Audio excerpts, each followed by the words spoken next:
Се разгоруваат тензиите во Русија откако рано утринава силите на платеничката група Вагнер се судрија со припадниците на регуларната руска армија. За земањето на еден од поголемите градови во јужниот дел од земјата, Ростов на Дон, од страна на паравојската на Евгений Пригожин, Кремљ ја свати како сериозна закана и прогласи контратерористички режим.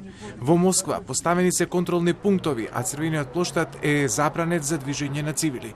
Рускиот претседател Владимир Путин вети остри казни за организаторите на вооружениот бунт. Любая внутренняя смута – смертельная угроза для нашей государственности, для нас, как нации. Это удар по России, по нашему народу. И наши действия по защите Отечества от такой угрозы будут жесткие. Все, кто сознательно встал на путь предательства, кто готовил вооруженный мятеж, встал на путь шантажа и террористических методов, понесут неименуемое наказание. Ответят и перед законом, и перед нашим народом. Според информациите од терен, војниците и опремата на Вагнер влегоа во руската провинција Липецк, околу 360 км јужно од Москва, а руските медиуми јавуваат дека се водат вооружени престрелки меѓу руската војска и трупите на Вагнер.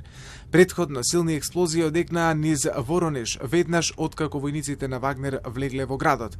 Дел од медиумите информираат дека зад оваа експлозија стои руската војска во обид да го спречи налетот на војската на Пригожин.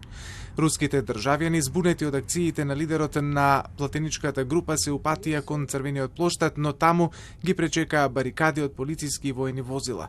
Меѓувреме, руските медиуми објавуваат дека руски специјалци го заземале седиштето на Вагнер во Санкт Петербург. В данный момент отношусь к этому отрицательно. То, что произошло, происходит на территории Российской Федерации. Это происходит какое-то предательство. Вот. А так полностью Министерство обороны я поддерживаю. Интересно, что будет.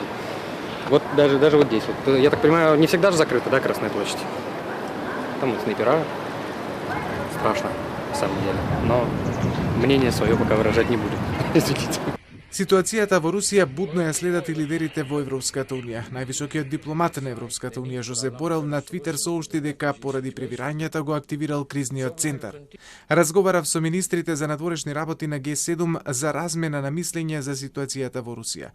Во пресред на Советот за надворешни работи на Европската Унија во понеделник координирам во Европската Унија и го активирав центарот за одговор на кризи, напиша тој на Твитер.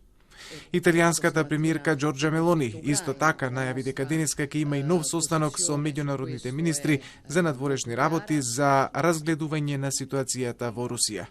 E io credo che noi non dobbiamo farci distogliere dall'attenzione del sostegno all'Ucraina, che è materia sulla quale l'Europa ha dimostrato una compattezza, una lucidità e una capacità strategica che non sempre si era vista in passato. Su questa strada dobbiamo continuare. Quello che dicevo prima è che in ogni caso quello che sta accadendo ci dimostra quanto certa propaganda fatta in passato dalla Russia di forza, di compattezza all'interno del regime non corrispondesse poi così alla realtà. Состојбата во Русија будно ја следи и Киев, а според советникот на украинскиот претседател Михајло Подољак, во следните 48 часа ќе се знае судбината на рускиот претседател Владимир Путин.